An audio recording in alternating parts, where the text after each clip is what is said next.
excused.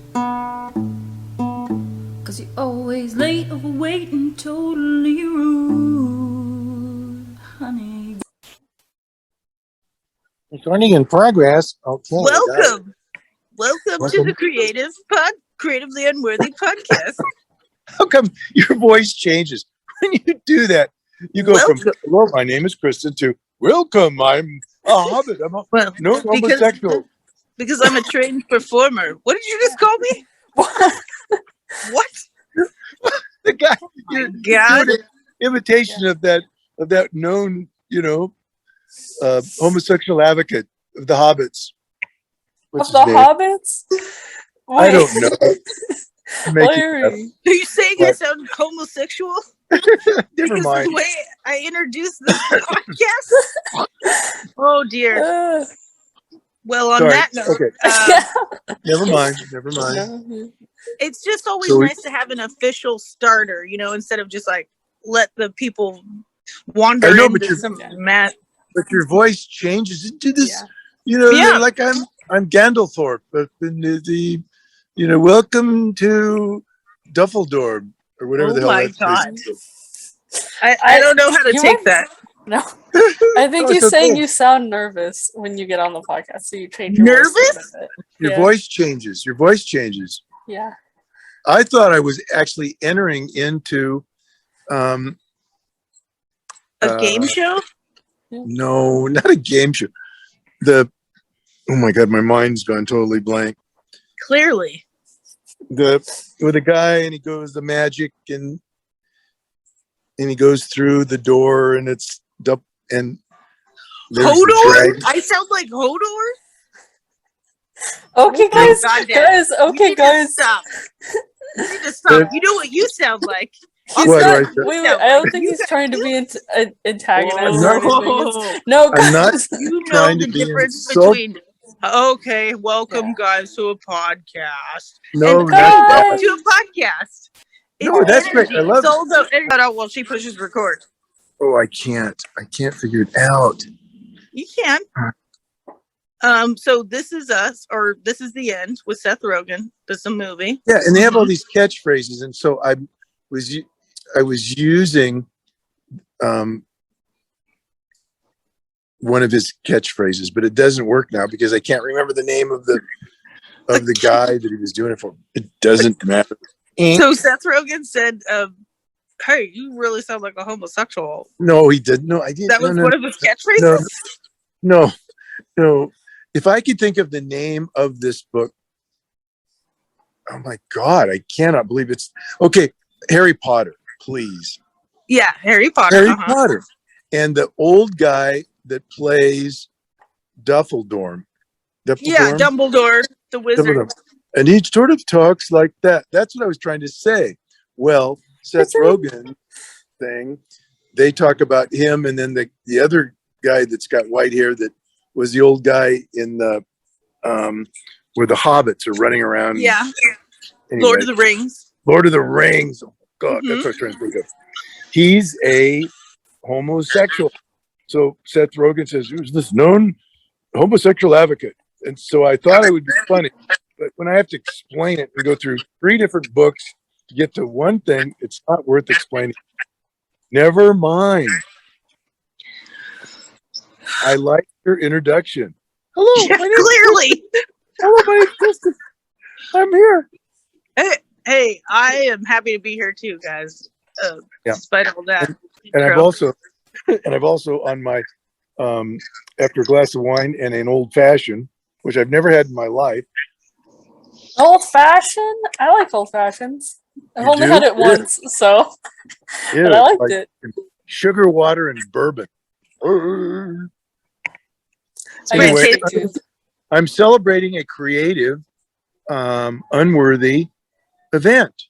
So that's kind of why I'm up here celebrating, getting away for the day. And then I thought we would talk about this unrelenting tension that goes even when things go good. I noticed it flipped over from everything going like, oh, I'm never going to get another book deal. I suck. I can't sell a screenplay. I want to go outside. I want to stay inside. I want to go to the beach. I don't know if I go to, all this unrelenting, you're, unworthy of selling it. You can't sell anything because you're old. To suddenly I sold something and now I'm like the coolest guy in the world and I've got blah, blah, blah, blah, blah. And I got to still the same tension, but it's different. Now it's worried about closing the deal, making sure it's going to work, interviewing people, blah, blah, blah, blah, blah. So that's the plight. That's the plight of, and you said something, Christin, when I wrote you, you said that's a great catchphrase. When It's genius. This is the life of the creative is. What did I say? Living with constant uncertainty and being cool about it, being cool with it.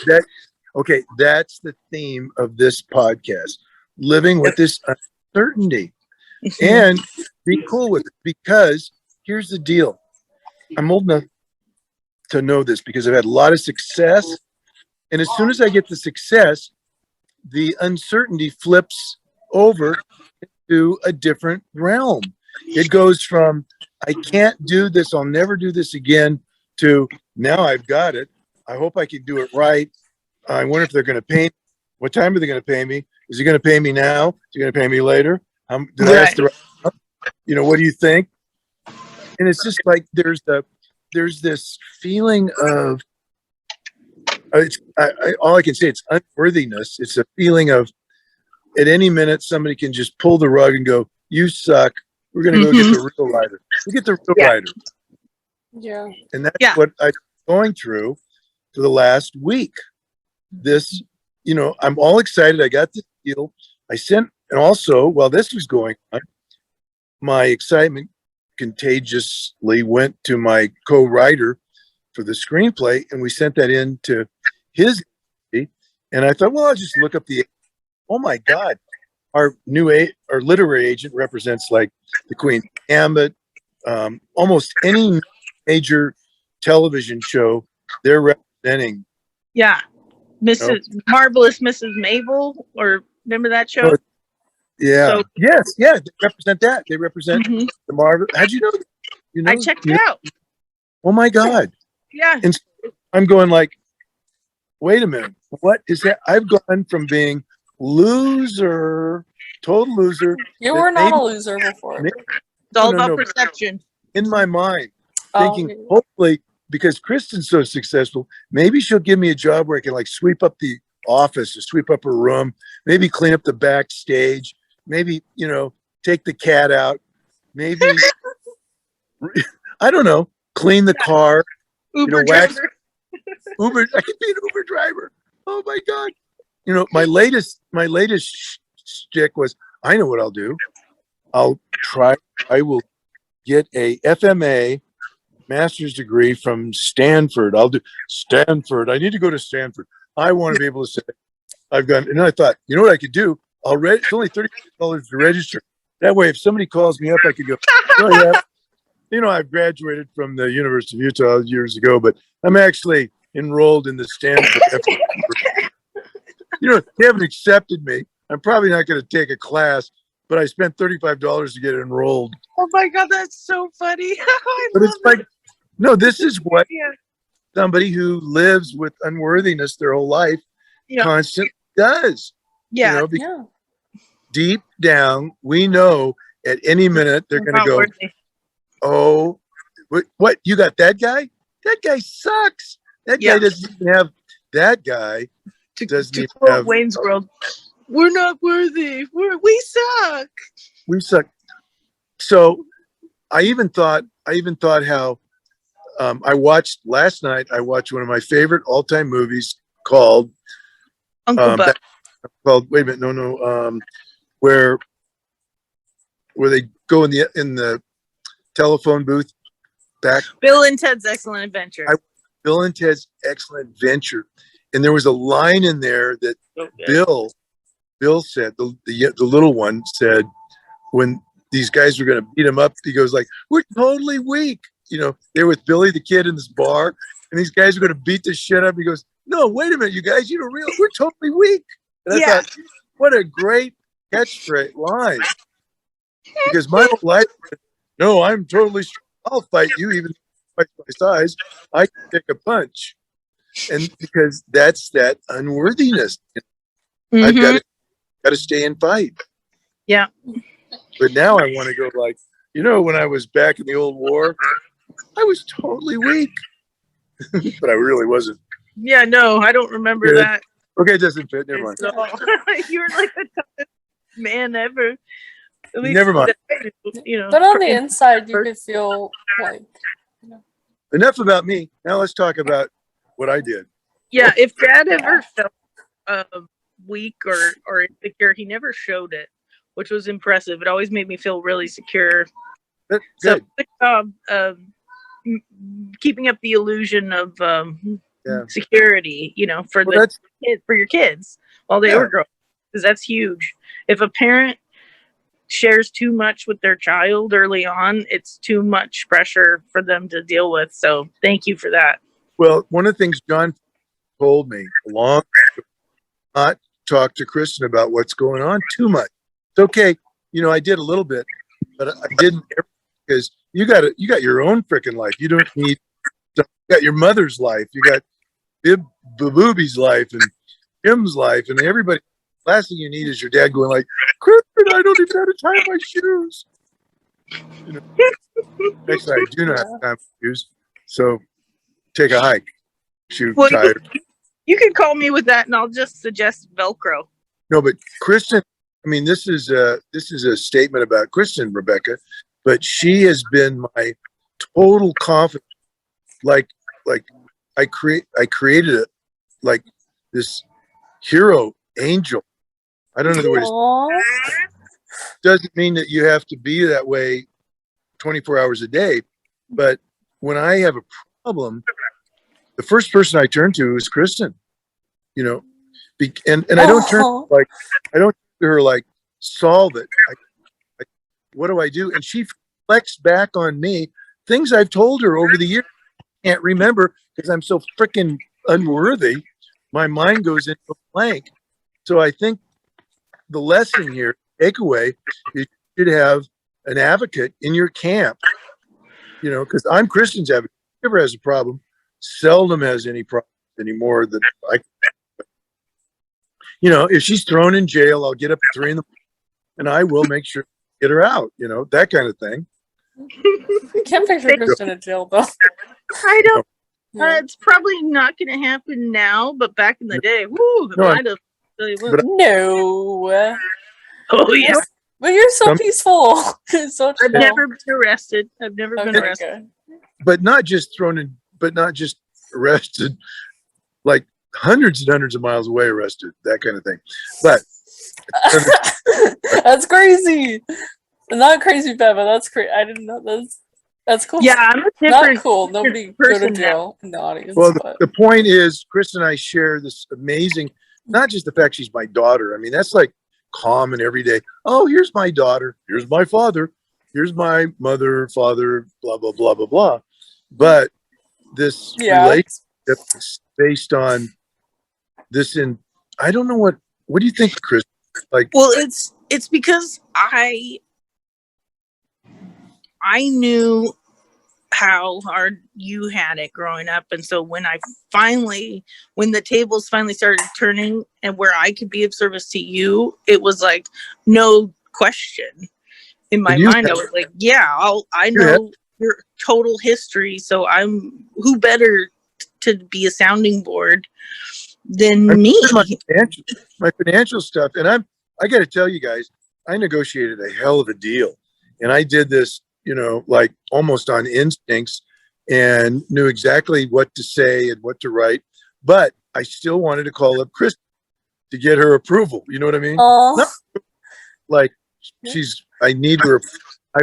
I wanted her input because the funny thing that I forget. It's almost like a father should train his daughter or son to be able to reflect back. What am I trying?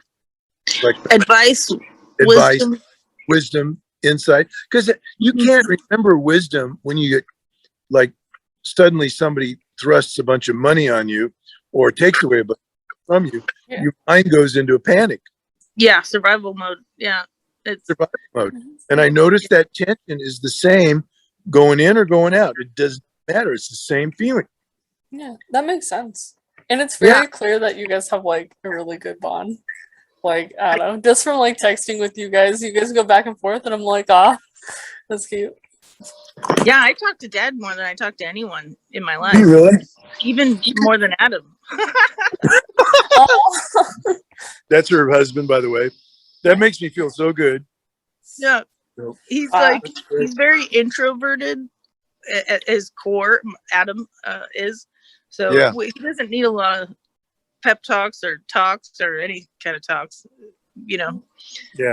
Some talks. He'll come around, but he's still young. It takes, look how long it took me before That's true. You opened didn't up. need any help until, I don't even remember when it started, but. No, well, that's the whole man macho thing. One of the things that helped me was John Fox. It's noise in the background. John Fox told me a long time ago. What did he tell me? I forgot what he told me. Oh my God. The old man wisdom finally, the ego finally. There with the ego is to let go of the role, because everybody plays a role. My role was macho army ranger. Fuck you. I can do anything. I can get it done. Father, provider, fierce protector. I mean, anything we needed. Like if you want somebody to volunteer to go land on the moon or go to Mars, I'll go. What the hell? Fuck it.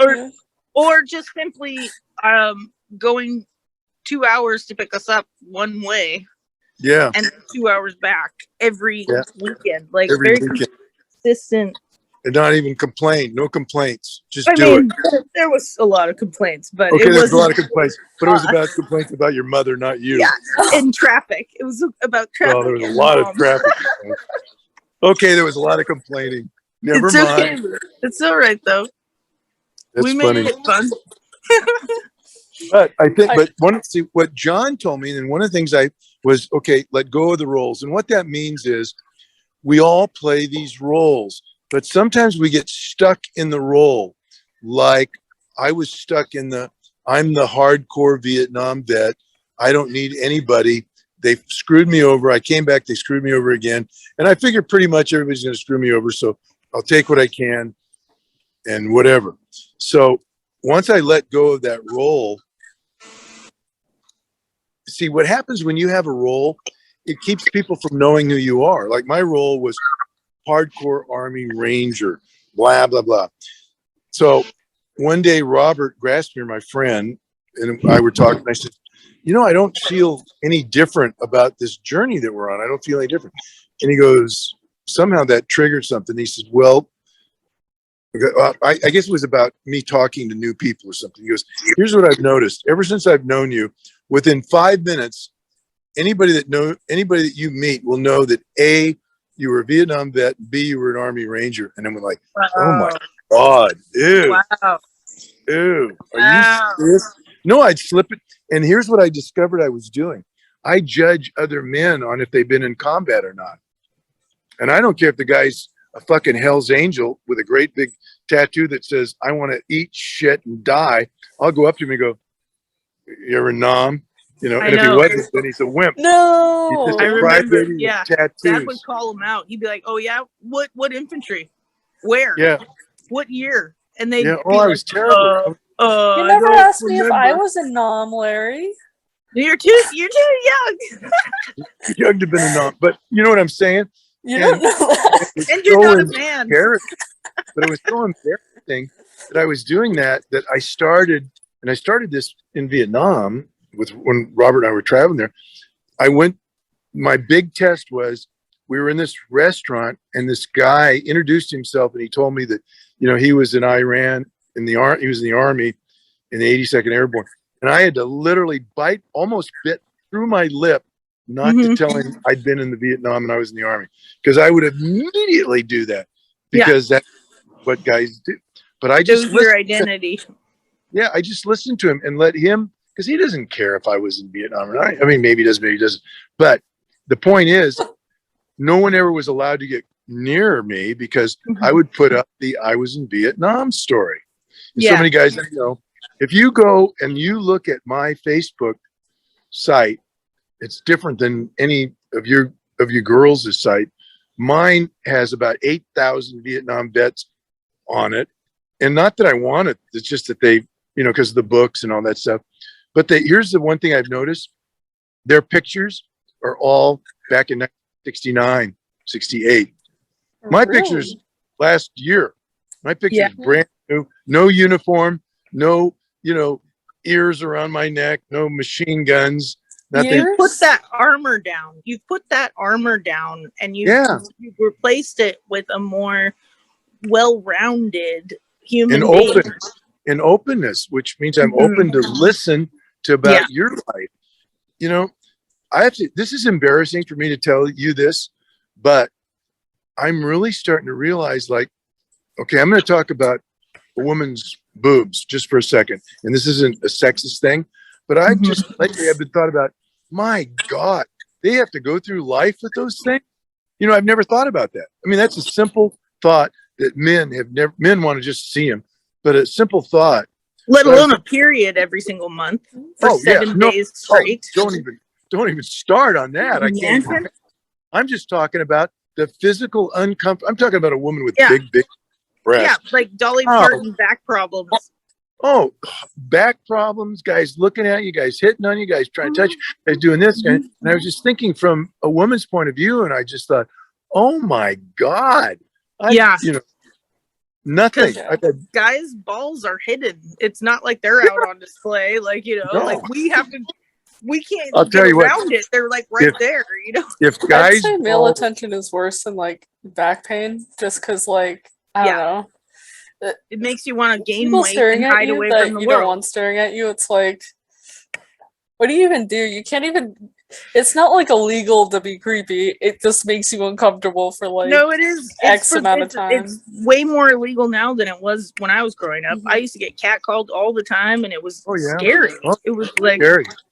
I'd be by myself on my bicycle, and like a bunch of gardeners would just be like,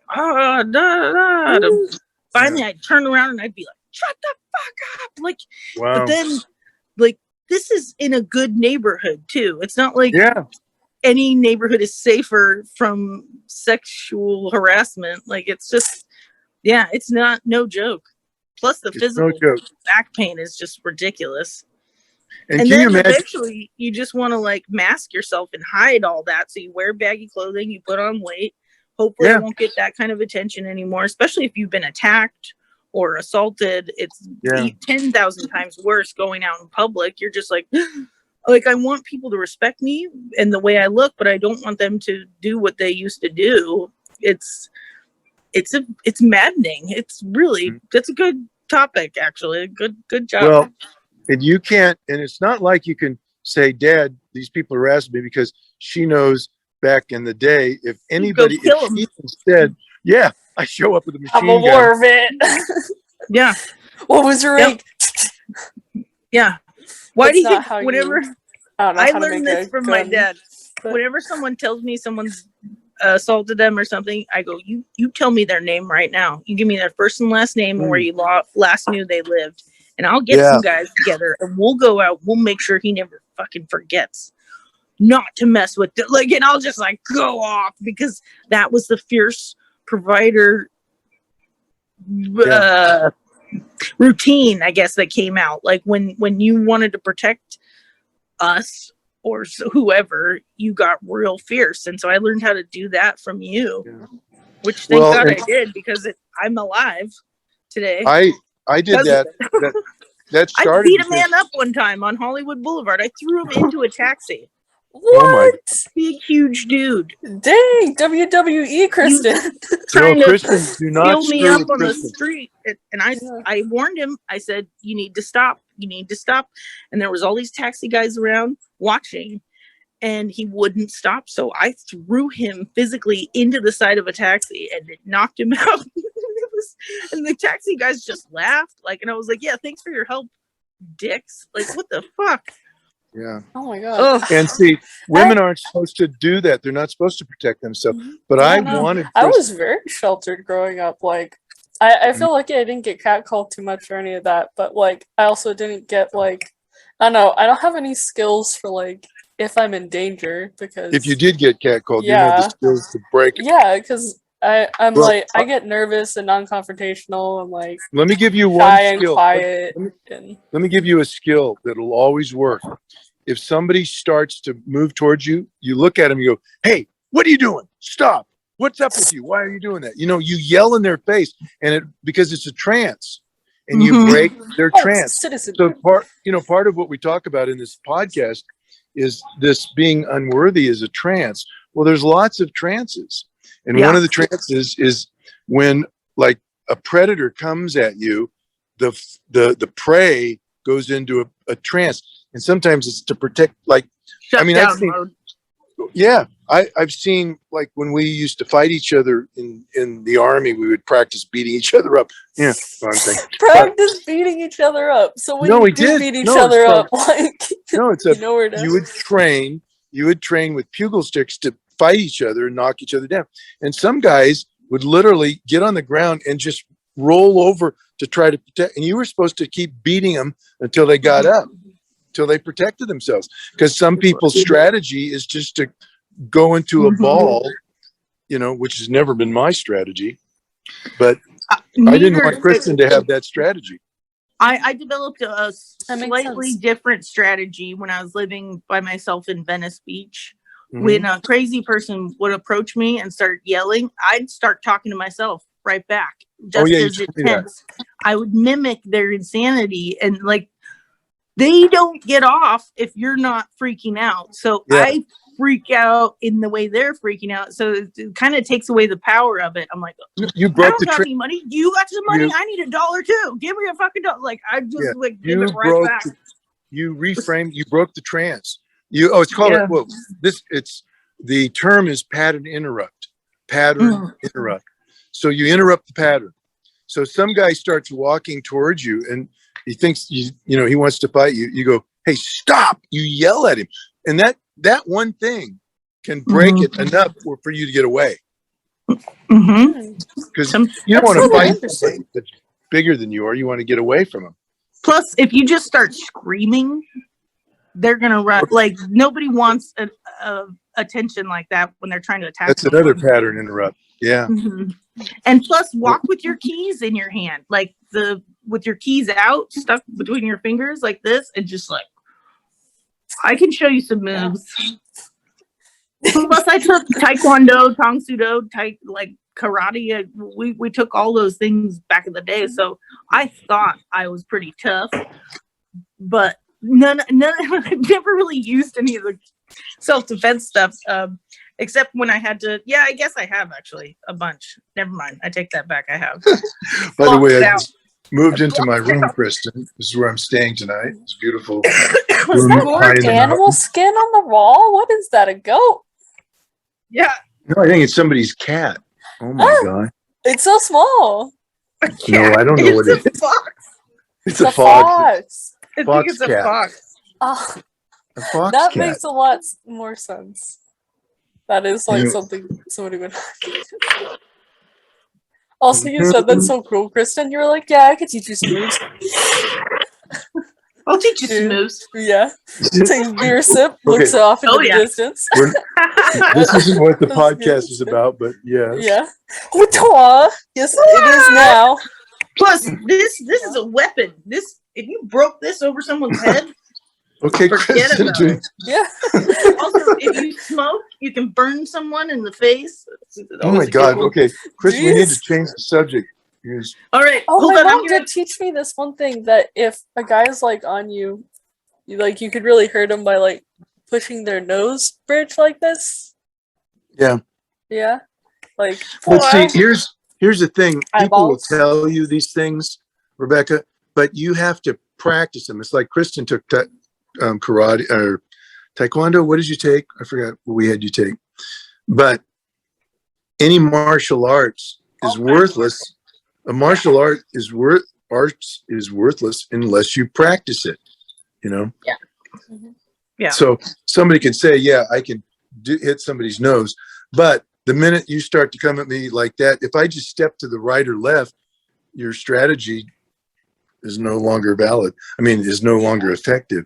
So before you go off on wanting to pick a fight and break somebody's nose, you should practice. What are you doing, Kristen? You're moving around. You're muted. Oh, sorry.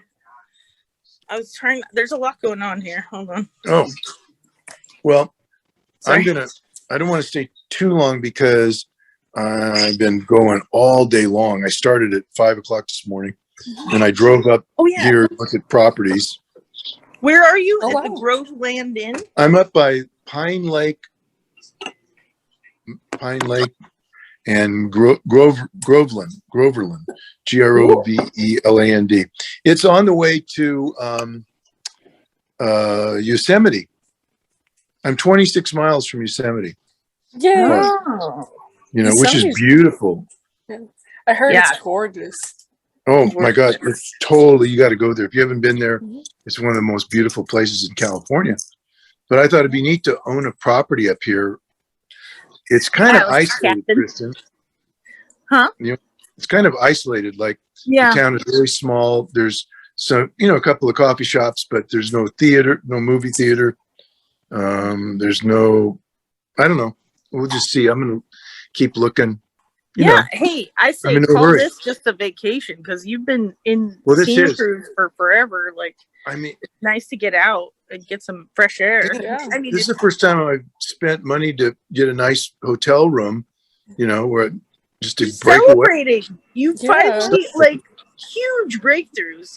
Huge. Like you get a you got an agent now. You've got your screenplays in action. Like you got a new book.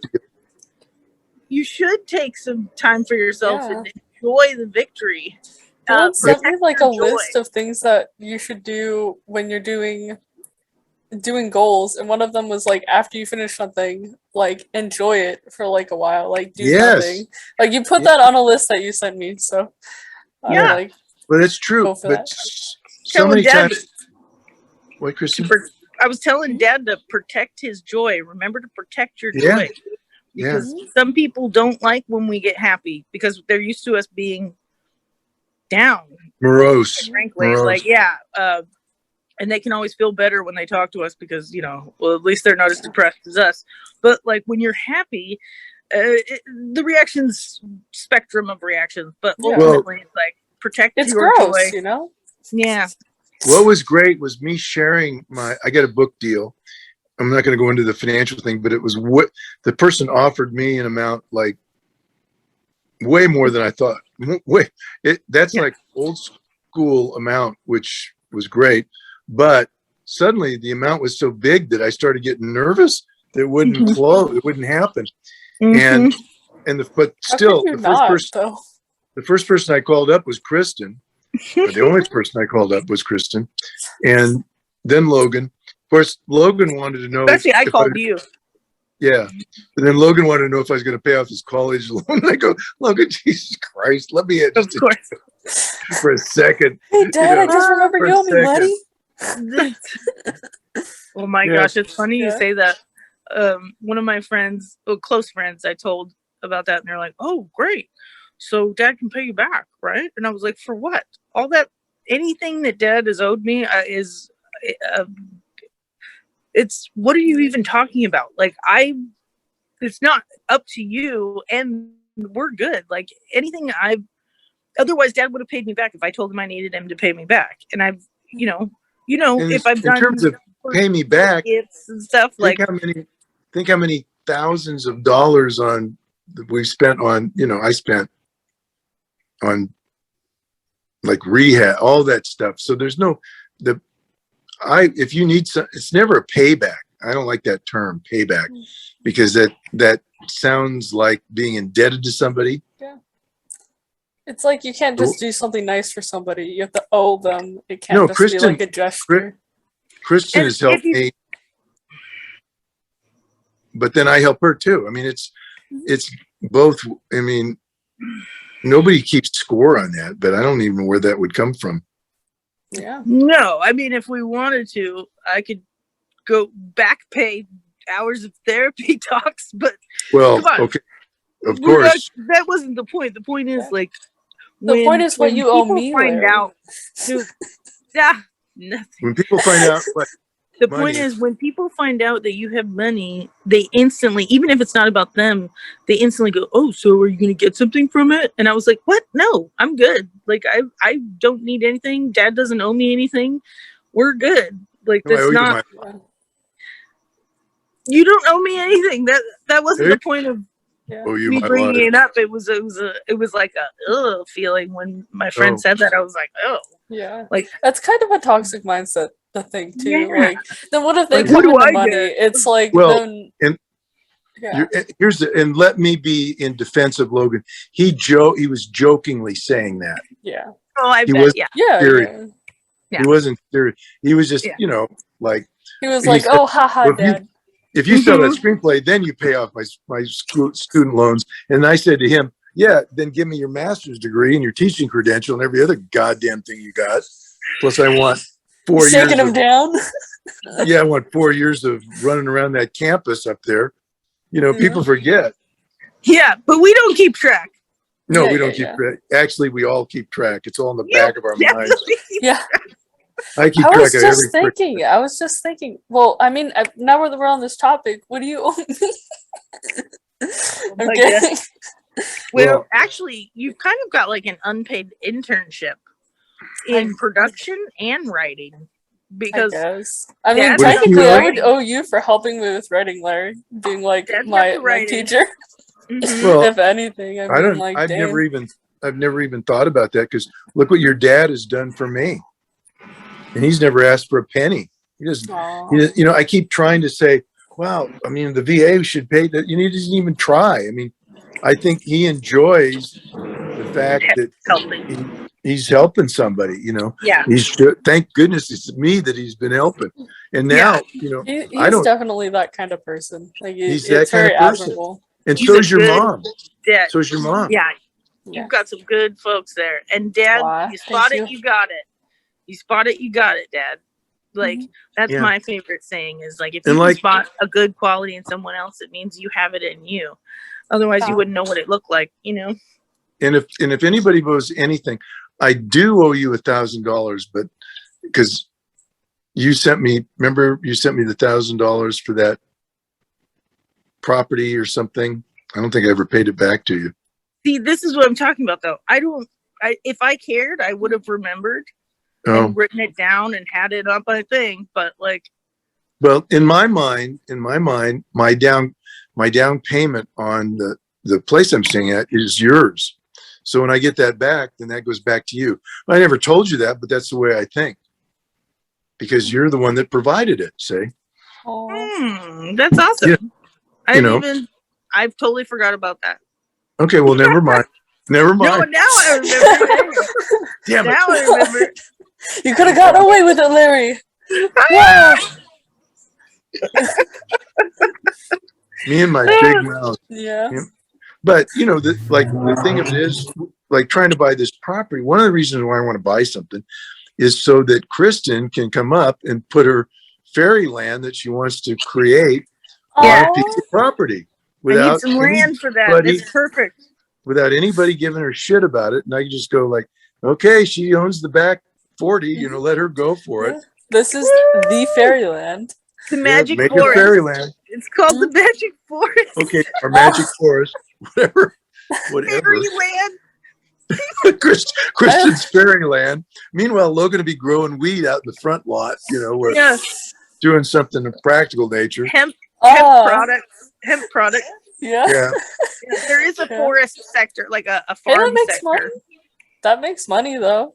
Oh, it's like Yeah. full on thought of. There's a under the stars casino quadrant. There's a family retreat quadrant. There's a mission. No, you want to do the This small property's home? going to be split up into all these. It is. Well, why great. not? That's great. I love that. I mean, It's like a that sounds like the best Disneyland. dream house. Yeah. Hey, you guys, Productive guess what? Disney. My With the phone is weed. running out of power, and I'm going to lose you. So Okay, well, No. let's pick it up again. let's pick it up. next When week. yeah. Mhm. We can even do Thursday too if you guys want to. And just let me give like a hypnotic suggestion. Larry doesn't owe Kristen $1,000. He was just making that up. Larry Too late. doesn't. Too late. The $1,000. $1,000. You gotta use your Jedi powers of persuasion. Jedi, my Jedi dude. powers. This is not the Kristen you seek. Yeah. This is not This the is not the $1,000 Kristen. you're looking for. Larry actually You know- owed Kristen $5,000. Dude, Yeah. no. Larry. Yeah. It Larry actually does has not interest exist. on it now. Like Yes. you don't remember agreeing to the interest, Ex- but it's gone up excellent. like, you know. Mhm. When Logan and I get together, we joke about how we're going to try to break into Kristen's account so we can get all of Adam's money because we know that he's stashed a bunch of money somewhere. We know he's rich. He's secretly rich beyond the wildest imagination. Yeah. Hey. Chris.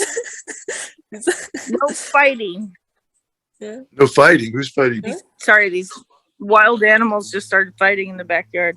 Oh. Oh. Okay, I thought you guys. meant- See you later. Bye bye. I'm going to lose power here. Bye, So podcast. love you. Bye. Rebecca, I'll Honey, you're excused. And I can't believe you were anywhere near my goose.